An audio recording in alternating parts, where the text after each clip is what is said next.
என் காரியம். தெய்வத்தின் குரல் முதல் பாகம். வைதீக மதம். என் காரியம். நான் பாட்டில் எங்கேயாவது கிராமத்தில் ஏகாந்தமாக இருந்து கொண்டு பூஜையை பண்ணிக்கொண்டு தியானம் செய்து கொண்டு நிம்மதியாக இருக்கலாம். மடம் நடப்பதற்கு இப்போது நீங்கள் பட்டணத்தில் தருகிற மாதிரி இவ்வளவு பணம் வேண்டுமென்பதேயே இல்லை. மடங்களுக்கு பணபலம் ஆள்பலம் எல்லாமே ரொம்ப குறைச்சலாக இருக்க வேண்டும் என்றுதான் என் அபிப்பிராயம். பரிவாரம் சிப்பந்தி பட்டாளங்கள் நிறைய வேண்டியதில்லை. மடத்தில் அதிபதியாக இருக்கப்பட்டவரின் யோக்கியதைதான் அதற்கு பணம் பலம் எல்லாம். ஆதலால் நீங்கள் நிறைய பணம் தருகிறீர்கள் என்பதற்காக நான் ஏகாந்தத்தை விட்டு இங்கே டவுன்களுக்கு வரவில்லை. என்னிடத்தில் உங்களுக்கு நிரம்ப அன்பு பக்தி இருக்கிறது. நீங்கள் கூப்பிட்டு நான் சம்மதித்து வந்திருப்பதில் உங்களுக்கு ரொம்பவும் சந்தோஷமாகிருக்கிறது. ஆனாலும் நான் வரவேண்டும் என்று நீங்கள் ஆசைப்பட்டது, அந்த ஆசை நிறைவேறியதில் சந்தோஷப்படுவது இரண்டும் உங்கள் காரியம். பட்டணங்களுக்கு நான் வந்திருப்பதில் என் காரியம் ஒன்று இருக்கிறது. அது என்னவென்றால், பிராமணர்கள் வேதத்தை விடக்கூடாது என்று சொல்லி தொடர்ந்து வேத ரட்சணத்திற்கு ஏதாவது ஏற்பாடு செய்யுமாறு பண்ண வேண்டும் என்றுதான் வந்திருக்கிறேன். நம்முடைய மதத்தின் சகல சித்தாந்தங்களுக்கும் வாழ்க்கை முறைக்கும் மூலமாக வேறாக இருக்கிற வேதம் இந்த தலைமுறையோடு நசித்துவிடாமல் இருப்பதற்கான ஏற்பாடுகளை நீங்கள் செய்ய வேண்டும் என்று அழுத்தம் கொடுத்து சொல்லத்தான் வந்தேன். அனாதியான வேத தத்துவம் அதன் மூல ரூபத்திலேயே என்றென்றும் பிரகாசித்துக் கொண்டிருக்க வேண்டும். இந்த ஜோதியை தீவர்த்தியை தூக்கி பிடித்து கொண்டிருக்கிற மசால்ஜி சேவகன் யாக பிராமணன் இருக்க வேண்டும். இப்போதுள்ள சமஸ்த பிரஜைகளுக்கும் எதிர்கால வாரிசுகளுக்கும் பாஸ்டரிட்டிக்கு இவன் செய்தே தீர வேண்டிய கடமை இது. மற்றவர்களை அதட்டிக்கொண்டு தனக்கு உயர்த்தி கொண்டாடுவதற்காக ஏற்பட்டதல்ல பிரம்மண்யம். சமூகத்தின் மசால்ஜி பியூன் வேத விளக்கை பிடித்துக்கொண்டு வழிகாட்டுவதற்காகத்தான் அது இருக்கிறது. விளக்கை அணைத்து லோகம் முழுவதையும் நம்மோடு மட்டுமில்லாமல் எதிர்காலம் முழுவதற்கும் இருட்டாகி விடாதீர்கள் என்று பிராமண சமூகத்தை கேட்டுக்கொள்வதற்காகத்தான் நான் நகரங்களுக்கு வந்து கொண்டிருக்கிறேன். பட்டணங்களில்தான் இப்படி ஆயிரக்கணக்கில் ஜனங்கள் வருகிறீர்கள்.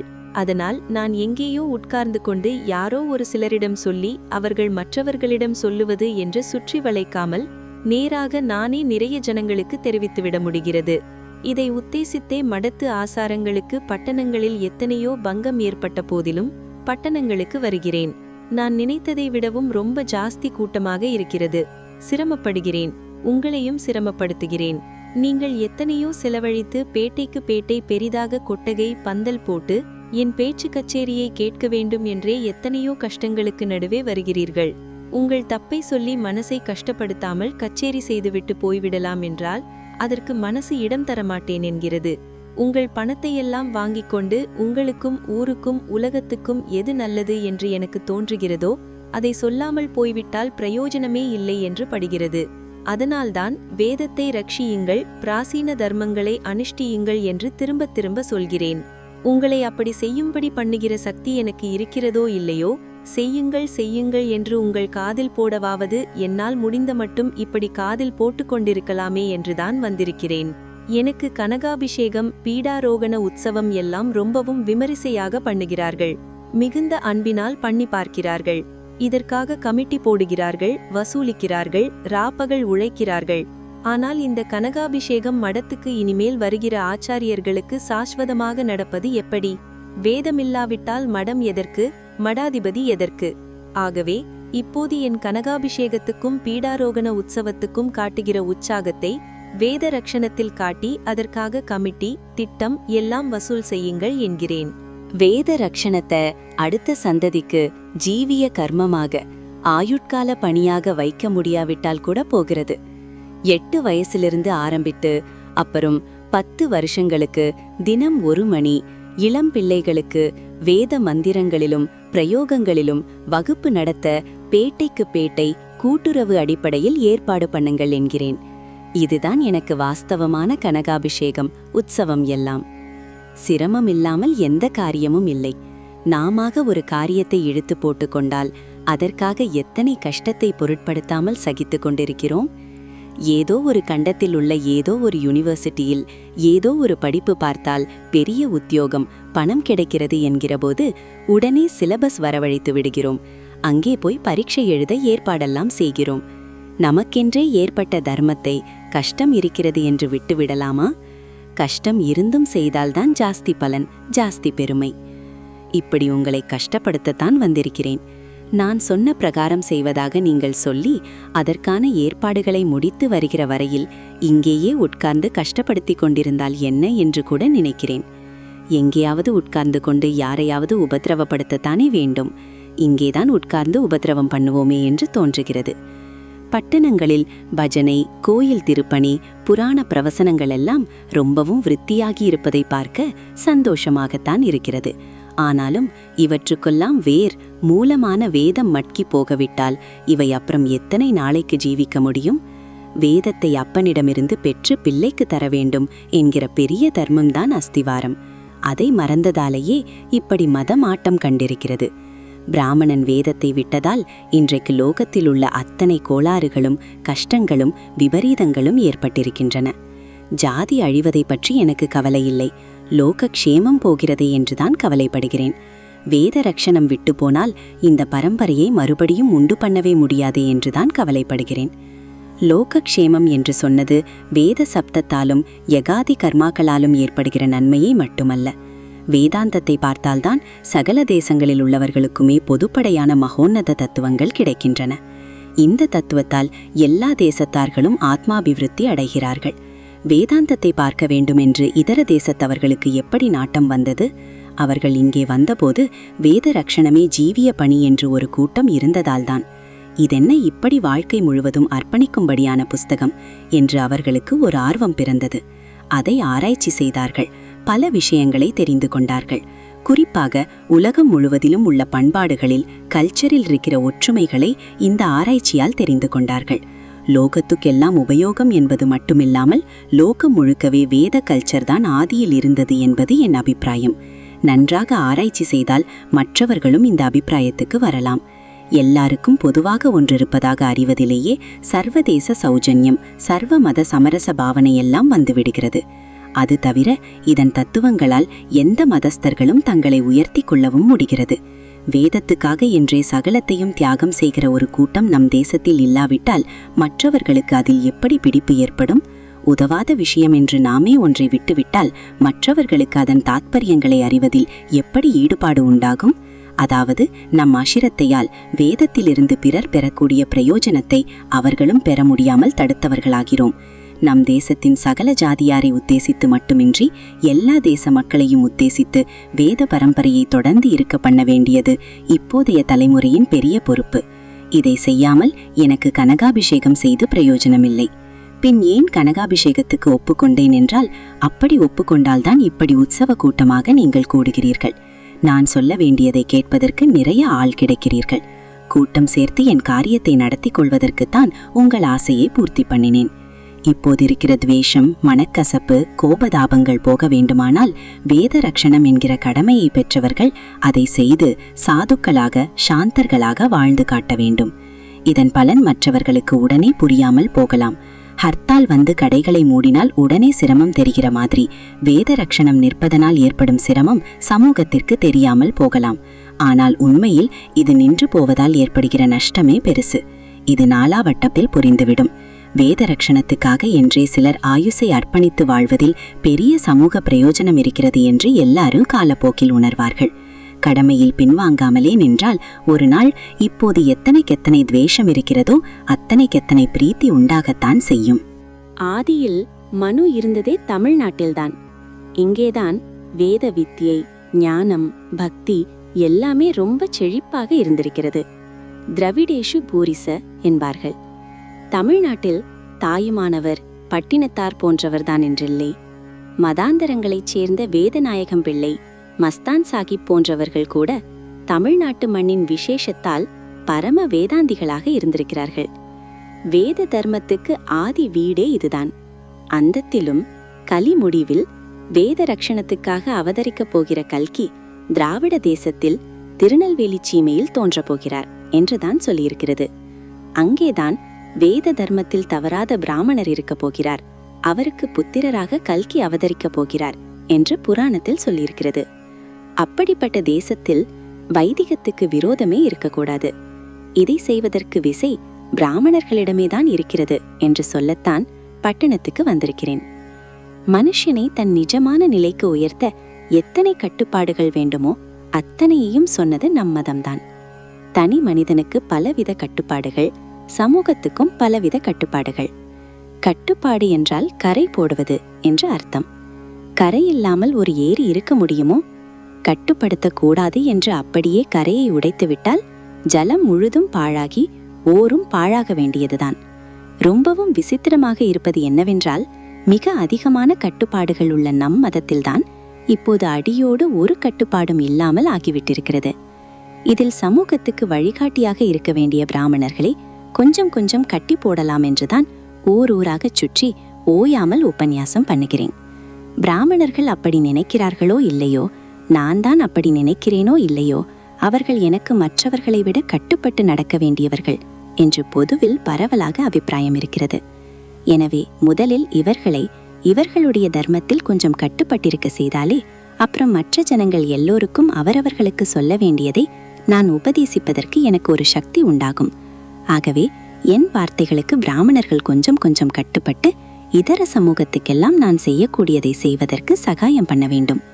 சுருக்கமாக என்ன செய்ய சொல்கிறேன்? ஆச்சாரியால் சரீரத்தை விடுவதற்கு முன் சாரமாக உபதேசம் செய்த ஜந்து சுலோகங்களில் எடுத்த எடுப்பில் என்ன சொன்னாரோ அதையே தான் சொல்கிறேன். வேதோ நித்தியம் அதீயதாம். இதையே மொழிபெயர்த்த மாதிரி ஔவையாரும் உபதேசத்தை ஆரம்பிக்கும் போதே ஓதாமல் ஒரு நாளும் இருக்க வேண்டாம் என்கிறாள். தினமும் வேதத்தை அத்தியனம் பண்ண வேண்டும் என்று ஆச்சாரியால் பாசிட்டிவில் சொன்னதையே ஔவை நெகட்டிவாக ஒரு தினம் கூட அத்தியனம் பண்ணாமல் இருக்க வேண்டாம் என்றாள்.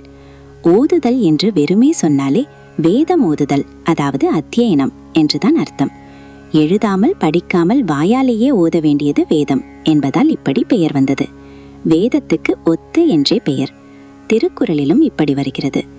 வேதங்கள் ஈஸ்வரனை பூஜை செய்த வேதபுரி என்கிற ஸ்தலத்துக்கு திரு ஒத்தூர், திரு ஒத்து ஊர் என்றே பெயர் இருக்கிறது. பிரம்ம சிருஷ்டியிலிருந்து நம் வரைக்கும் வந்துள்ள இந்த ஓதும் பணி சாஸ்வதமாக நடக்க வேண்டும் என்று உங்கள் எல்லோருடைய காதிலும் போடத்தான் இப்படி பட்டணம் பட்டணமாக திரிந்து கொண்டு உங்களுக்கெல்லாம் செலவு வைத்து சிரமங்களை தந்து கொண்டிருக்கிறேன். இத்தனை 1000 பேர் கூடுகிற இடத்தில் சொன்னால் ஒரு 10-20 மனசுக்குள்ளாவது அது இறங்கி காரியத்தில் பலிக்காதா என்று எனக்கு ஆசை. பட்டணம் வாழ்க்கைக்கு வந்த பின்தான் தர்ம விருத்தமாக போக வேண்டிய நிர்பந்தம் வந்தது. இங்கேதான் நவநாகரிகத்தின் ஆட்டம் அதிகம். ஆகையால் இனிமே பட்டணங்களுக்கு போவதில்லை என்று நடுவாந்தரத்தில் நான் ஒரு தீர்மானம் பண்ணிக்கொண்டு கிராமங்களிலே இருந்து வந்தேன்.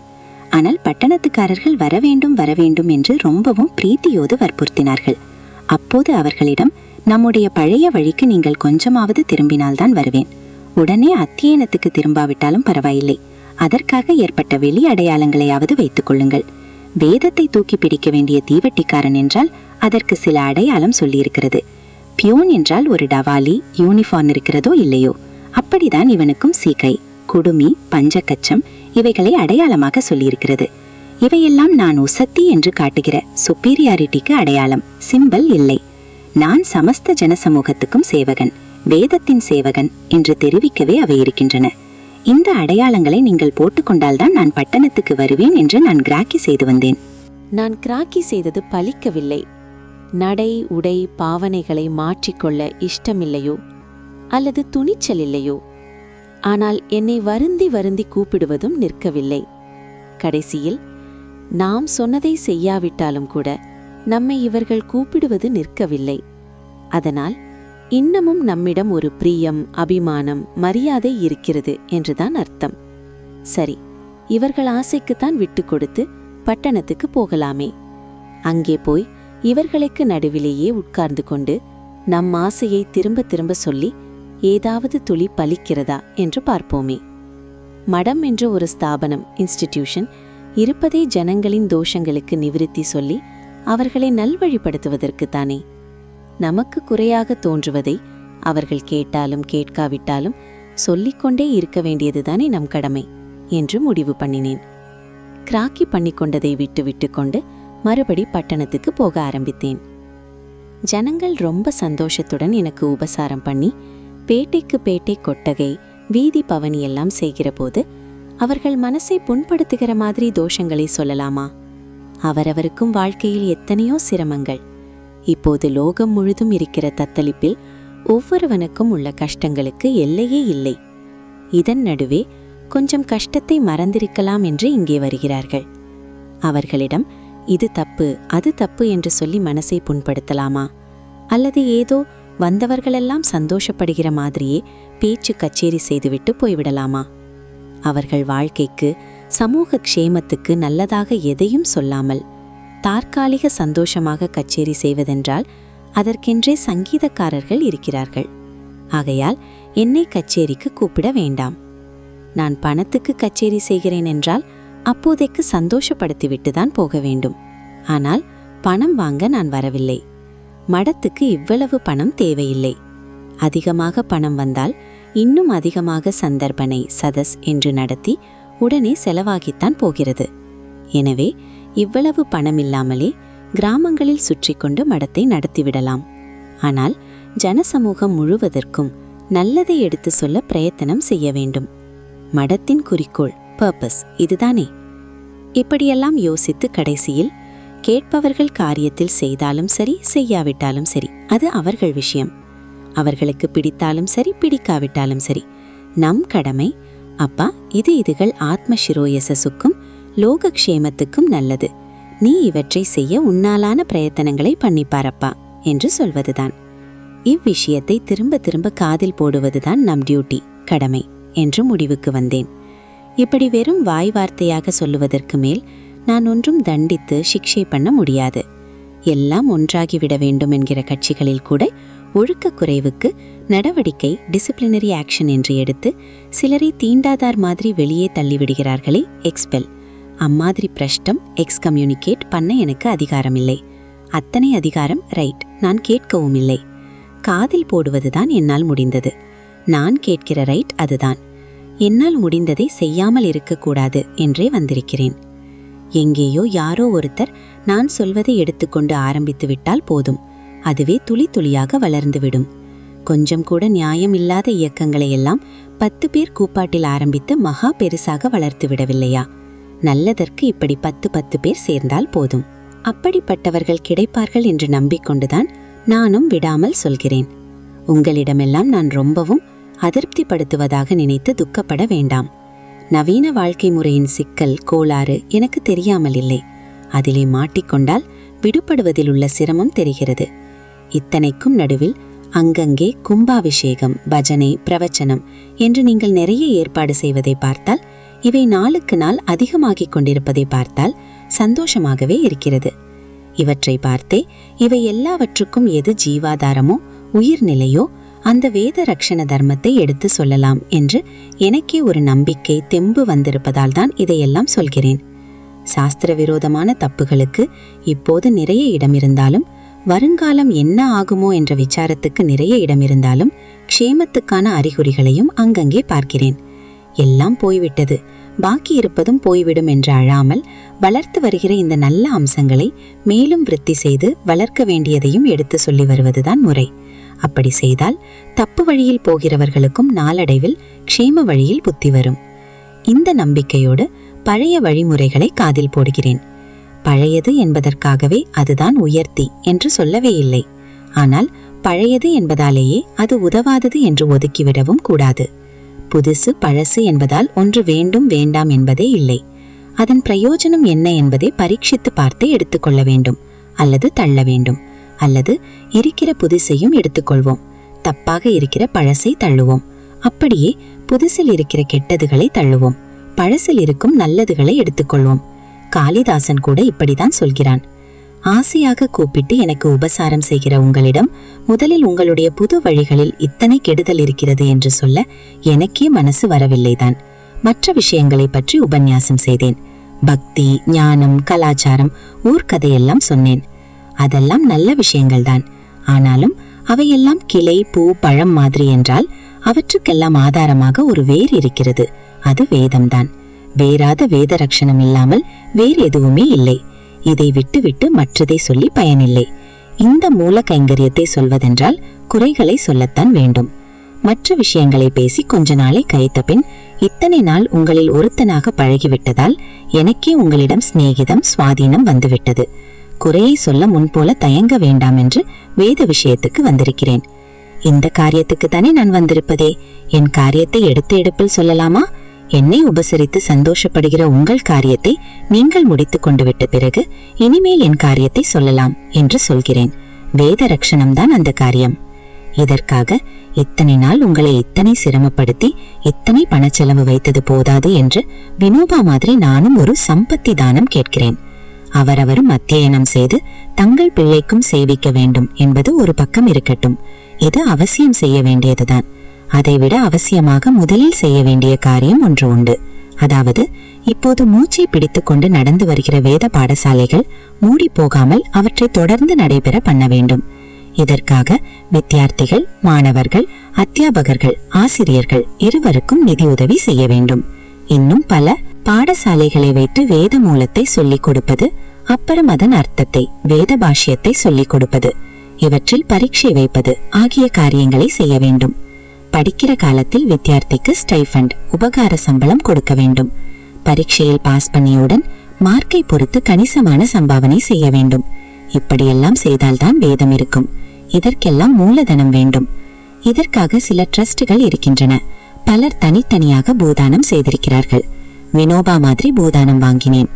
இப்போது உச்சவரம்புகள் சட்டங்கள் வந்துவிட்டன. இனி நில உரிமைகள் எப்படி இருக்கும் என்று சொல்வதற்கில்லை. அதனால்தான் சம்பத்தி தானம் கேட்கிறேன். அதாவது ஒவ்வொருவரும் மாசம் தங்கள் ஜன்ம நட்சத்திரத்தன்று என்னை நினைத்துக் கொண்டு நான் தானே கொடுக்க சொல்லி கேட்கிறேன். 1 ரூபாயை ஒரு உண்டியில் போட்டுவிட வேண்டும். 1 வருஷமானதும் இந்த 12 ரூபாயை வேத ரட்சண நிதிக்கு அனுப்பிவிட வேண்டும். இப்படி அனுப்புகிறவர்களுக்கு இங்கே மடத்தில் நடக்கிற பூஜை பிரசாதம், விபூதி, குங்குமம், மந்திராட்சதை மாசம் அவர்கள் ஜன்ம நட்சத்திரத்தன்று அனுப்பி வைக்கப்படும். வருஷத்தோறும் இந்த தர்மத்தை புதுப்பிட்டுக் கொண்டிருந்தால் சந்திரமௌலீஸ்வர பிரசாதமும் நிற்காமல் அகத்தை தேடி வந்து கொண்டிருக்கும். எத்தனையோ செலவு செய்கிறீர்கள், வரிகள் கொடுக்கிறீர்கள். இது நான் போட்டிருக்கிற டாக்ஸ். மாசம் 1 ரூபாய் எனக்காக கொடுக்க வேண்டும். எல்லோரும் அப்படி செய்தால் பல துளி பெருவெள்ளம் என்று வேத ரட்சணத்துக்கும் பெரிய பலம் கிடைக்கும். அடுத்த சந்ததிக்கு எப்படியாவது வேதத்தை ரட்சித்து கொடுத்து விட வேண்டும் என்ற ஆலோசனைதான் எனக்கு எல்லாவற்றையும் விட முக்கியமாக இருக்கிறது. வேதம் ஏன் இருக்க வேண்டும் என்றால், முதலில் அந்த மந்திர சப்தம், அதில் உள்ள யஜ்ஞாதி கர்மாக்கள் லோகத்தில் இருந்து கொண்டிருந்தாலே சகலருக்கும் பெரிய க்ஷேமம். இதனால் மழை, தன, தானிய சுபிக்ஷம் உண்டாவதோடு ஜனங்களின் எண்ணங்களும் உத்தமமானதாக ஆகும். இரண்டாவதாக, உலகம் முழுவதற்குமான ஒரு மதமாக வைதிகமே இருந்திருக்கிறது என்பது சகல தேசத்தவருக்கும் தெரிந்து, இதனாலேயே ஒரு ஒற்றுமை, சாந்தி ஏற்பட வேண்டுமானால் நம் தேசத்தில் வேதத்துக்கென்றே வாழ்க்கையை அர்ப்பணித்த டெடிகேட் ஒரு கூட்டம் இருந்து கொண்டே இருக்க வேண்டும். இப்படியாக இன்றைக்கும் என்றைக்கும் நம் தேசத்துக்கு மட்டுமின்றி லோகம் முழுவதற்கும் சுபிக்ஷத்தையும் ஆத்ம சாந்தியையும் உண்டாக்குவதற்காகத்தான் வேத ரட்சணத்தை அதிமுக்கியமாக சொல்லி வருகிறேன். வேதம் படிக்காமல் அடுத்த தலைமுறையில் ஒரு பிராமணன் கூட இருக்கக்கூடாது. அதட்டி மற்றவர்களை அதிகாரம் செய்வதற்காக பிராமணன் இருக்க வேண்டும் என்று சொல்லவே இல்லை. நம் தேசம் மட்டுமல்லாமல் உலகம் முழுவதும் ஒன்றாகி இருப்பதாக, இவனிடம் வந்திருக்கிற ஆதி மூலமாக தர்மத்தை இவன் காப்பாற்றி கொடுக்க வேண்டும் என்றே சொல்கிறேன். இங்கே நம் தேசத்தில் இப்படி ஒரு சின்ன கூட்டம் இருந்தால் லோகம் முழுவதும் எப்படி க்ஷேமம் அடையும் என்றால், பவர் ஹவுஸ் இருக்கிறது. அங்கே 4 பேர் தான் வேலை செய்கிறார்கள். ஆனால் ஊர் முழுதும் பிரகாசமாகி விடுகிறது. அந்த 4 பேர் வேலை செய்யாவிட்டால் ஊரே இருட்டாகி விடுகிறது. இப்படியே லோகமங்கல தீபமான வேதத்தை தூக்கி பிடிக்க இங்கே கொஞ்சம் பேர் இருந்தால் போதுமானது. இதற்கான விதை முதலே எப்படியாவது காப்பாற்றி தந்துவிட வேண்டும் என்கிற காரியத்துக்கே வந்திருக்கிறேன். இதற்காகவே எனக்கு செய்கிற உற்சவங்களுக்கு ஒப்புக்கொண்டேன். இந்த உற்சவங்களில் போட்ட ஜெய ஜெய சங்கரா, ஹர ஹர சங்கரா கோஷம்தான் இத்தனை பேரை இங்கே என் பேச்சை கேட்க இழுத்து வந்திருக்கிறது. இப்படி ஒரு கோஷம் கீஷம் இருந்தால்தான் ஆள் சேர்ந்து அதன் மூலம் நாம் காரியத்தை சாதித்துக் கொள்ள பார்க்கலாம் என்று ஒப்புக்கொண்டேன். எனக்கு உற்சவம் நடத்தியவர்கள் நான் சொல்வதை கேட்க வேண்டும். கேட்பதற்கு பிரயாசையாவது பட வேண்டும். சிரமத்தோடு சிரமமாக எனக்காகவும் கொஞ்சம் படுங்கள். உங்களுக்காக எத்தனையோ காரியம் செய்து கொள்கிறீர்கள். ஆபீஸ், பொழுதுபோக்கு, இப்படி பல விதமான பிசினஸ் பண்ணுகிறீர்கள். எனக்காக இந்த வேத ரட்சணத்தை பண்ண